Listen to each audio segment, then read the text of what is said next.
జగన్మోహన్ రెడ్డి గారికి అంత ప్రజాదరణ రావడంతో అసలు 164 సీట్లు కూటమికి వచ్చాయా, మా వైఎస్ఆర్ కాంగ్రెస్ పార్టీకి వచ్చాయా వాళ్ళకి అర్థం కావట్లేదు. అంత ప్రజాదరణ చూసి వెన్నులో వణుకు పుట్టి ఈరోజు ఆవిడ ప్రెస్ మీట్ పెట్టడం జరిగింది. ప్రెస్ మీట్ పెట్టడానికి, జగనన్నను తిట్టడానికి ఈవిడికి సమయం ఉంటుంది. కానీ ఇదే విశాఖపట్నంలో మొన్ననే తల్లి కూతుర్ల మీద ఒక ప్రేమోన్మాది దాడి చేస్తే తల్లి దారుణంగా రక్తపు మడుగులో చనిపోయింది. ఆ బిడ్డ మననే మేము పరామర్శ చేయడం జరిగింది. ఆ బిడ్డ చావు బ్రతుకులతో పోరాడుతూ ఉంది హాస్పిటల్లో. కనీసం పరామర్శ చేయడానికి కూడా హోమ్ మినిస్టర్ గారికి సమయం లేదు. కానీ మా జగనన్నను తిట్టడానికి మాత్రం ప్రెస్ మీట్లు పెట్టడానికి ఈవిడికి సమయం ఉంటుంది. అలాగే తీసుకుంటే కంచరపాలెంలో ఒక మానసిక వికలాంగురాల మీద అత్యాచారం జరిగితే ఆమెను పరామర్శ చేయడానికి కానీ ఆ కుటుంబానికి అండగా ఉండడానికి కానీ ఈవిడికి సమయం లేదు. కానీ జగనన్నను తిట్టడానికి మాత్రం ఈవిడికి సమయం ఉంటుంది. అలాగే మొన్న రాజమండ్రిలో తీసుకుంటే నాగాంజలి ఆత్మహత్యకి ఒక టీడీపీ నాయకుడైన దీపక్ అనే వ్యక్తి వేధింపుల వలన ఆవిడ సూసైడ్ నోట్ రాసి మరీ చనిపోతే కనీసం ఆ కుటుంబాన్ని పరామర్శించడానికి కానీ 13 రోజులు హాస్పిటల్లో ఉంటే ఆ అమ్మాయికి మెరుగైన వైద్యం అందుతుందా లేదా, ఆ అమ్మాయి ఎలా ఉందని చూడడానికి కానీ ఈవిడికి సమయం లేదు. కానీ జగనన్నను తిట్టడానికి మాత్రం ఈవిడికి చెప్పలేనంత సమయం వచ్చేస్తూ ఉంటుంది. అలాగే ఈ రోజు ఈ రాష్ట్రంలో కూటమి ప్రభుత్వం అధికారం వచ్చాక రోజుకి 70 మంది మీద అత్యాచారాలు, అఘాయిత్యాలు మహిళల మీద, చిన్నారుల మీద జరుగుతూ ఉంటే వాటిని అరికట్టడం చేత కాదు. కానీ జగనన్నను తిట్టడానికి మాత్రం ఈవిడికి సమయం దొరుకుతుంది, తిట్టడానికి టైం కేటాయిస్తారు. అలాగే ఈరోజు ఈ రాష్ట్రంలో మద్యం విచ్చలవిడిగా బెల్ షాప్స్ ద్వారా ఏరులై పారుతూ ఉంది. దానిని మాత్రం అరికట్టరు, జగనన్నని మాత్రం తిడతారు. అలాగే ఈరోజు తీసుకుంటే గంజాయి 100 రోజుల్లో గంజాయి అరికడతామని చెప్పి ఈరోజు గంజాయి విచ్చలవిడిగా ఈమె నివాసం ఉంటున్న విశాఖపట్నంలో పెంపకం జరుగుతుంది. గంజాయి రవాణా ఈ విశాఖపట్నం నుంచే జరుగుతుంది. ఆమె నియోజకవర్గమైన పాయకరావుపేట మీదుగానే జరుగుతుంది. దాన్ని అరికట్టడం చేత కాదు. కానీ జగనన్నను తిట్టడానికి మాత్రం హోమ్ మినిస్టర్ గారు ముందుగా వస్తారు. అందుకనే ఆవిడకి హోమ్ మినిస్టర్ పదవి ఇచ్చారు.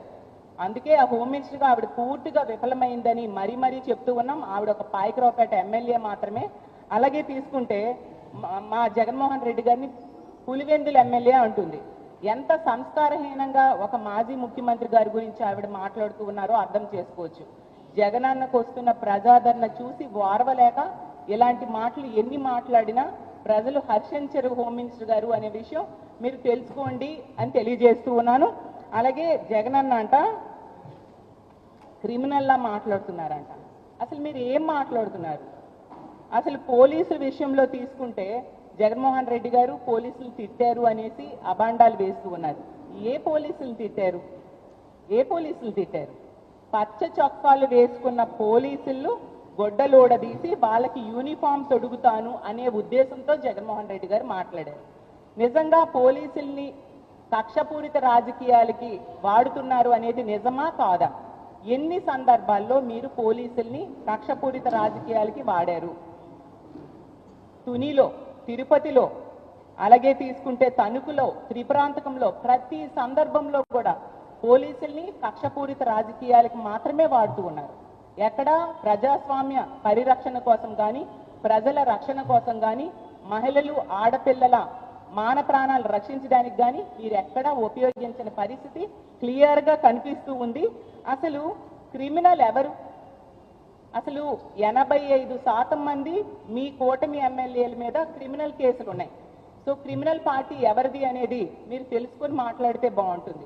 సాక్షాత్తు మీ తెలుగుదేశం పార్టీని స్థాపించిన ఎన్టీ రామారావు గారే క్రిమినల్ అని ఎవరిని అన్నారు? ఏ నాయకుడు క్రిమినల్ నాయకుడు అనేది మీ అందరికీ తెలిసి కూడా ఇలా ప్రజల్ని మభ్య పెట్టడానికి ప్రయత్నించడం ఎంతవరకు సమంజసం హోమ్ మినిస్టర్ గారు నేను అడుగుతూ ఉన్నాను. ఈరోజు తీసుకుంటే గతంలో తెలుగుదేశం పార్టీ అధికారంలో ఉండేప్పుడు చాలా ఘోరంగా పోలీసుల్ని కక్షపూరిత రాజకీయాలకు వాడుకున్నారు. ఈ రోజు మళ్ళీ అధికారంలోకి వచ్చా కూడా అదే విధంగా రాజకీయ కక్ష సాధింపులకు వాడుతూ ఉన్నారు తప్ప వాళ్ళని ప్రజల రక్షణ కోసం వాడని పరిస్థితి. అసలు గతంలో పోలీసుల కాళ్ళు విరగొట్టింది ఎవరు? పోలీసుల తాలూకా కళ్ళుకి గాయమయ్యేట్టుగా ప్రవర్తించింది ఎవరు అనేది ఈ రాష్ట్ర ప్రజలందరికీ కూడా క్లియర్గా తెలుసు. అలాగే తీసుకుంటే ఐపీఎస్ అధికారుల్ని పేర్లు పెట్టి తిట్టిన చరిత్ర ఈ రాష్ట్రంలో ఎవరికైనా ఉందంటే అది మీ నాయకులకే. లోకేష్ గారైనా చంద్రబాబు నాయుడు గారైనా ఏ విధంగా గతంలో పోలీస్ అధికారులను తిట్టారో మీకు చూపిస్తాను.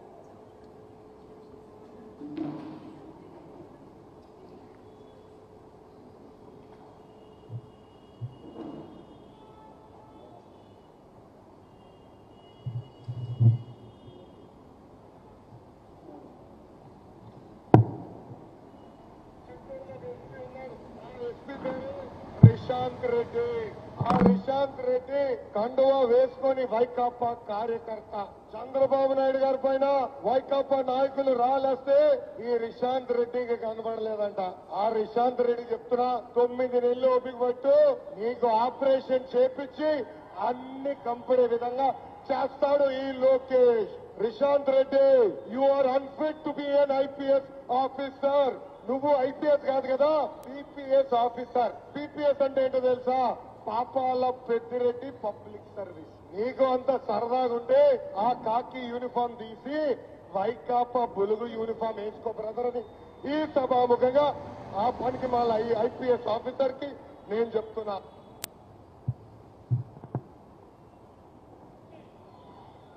ఒకటే చెప్తున్నా, రేపు కూడా మీరు ఆ బట్టలు వేసుకొని నా దగ్గర పనిచేయాలి.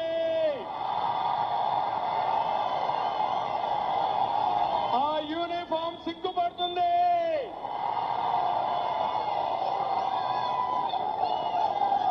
ఇరవై 22 ఏళ్లు నా దగ్గర పనిచేసిన వాళ్లే తెలుగుదేశం పార్టీ హయాంలో. ఆ విషయం మీరు గుర్తుపెట్టుకోండి. ఎవరైనా నా మైక్ దగ్గరకు వస్తే కబద్దార్ జాగ్రత్తగా ఉండండి. లా అండ్ ఆర్డర్ క్రియేట్ చేయాలంటే చేయండి. పోలీసులు చెప్తున్నా, ఇక్కడ రావడానికి వీల్లేదు. నువ్వు ఇచ్చిన పర్మిషన్ ఇది. చూడు తమ్ముళ్ళ వీళ్ళ దౌర్జన్యం. పోలీసులు కోరుతున్న సహాయం చేయొద్దండి. డిఎస్పీకి ఆ సిఐకి సహకరించద్దండి. వీళ్ళు కూడా సంఘ విద్రోహ శక్తులే ఈ పోలీసులు. గట్టిగా చప్పట్లు కొట్టి వ్యతిరేకించండి.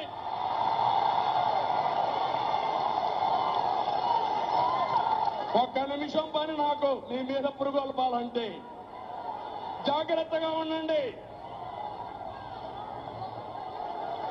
ఎంతమంది అరెస్ట్ చేస్తారు చేతురు? మైకి లాగుతారేంటా మీరు?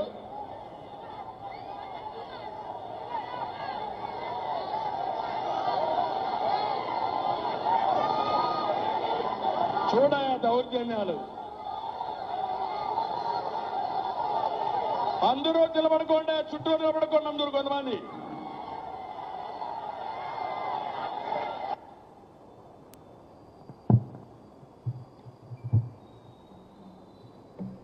సో ఈ విధంగా పోలీసుల పేర్లు పెట్టి మరి చాలా దారుణంగా తిట్టిన, దూషించిన చరిత్ర మీ నాయకులదా మా నాయకుడిదా? ఒకసారి తెలుసుకొని మాట్లాడితే బాగుంటుంది.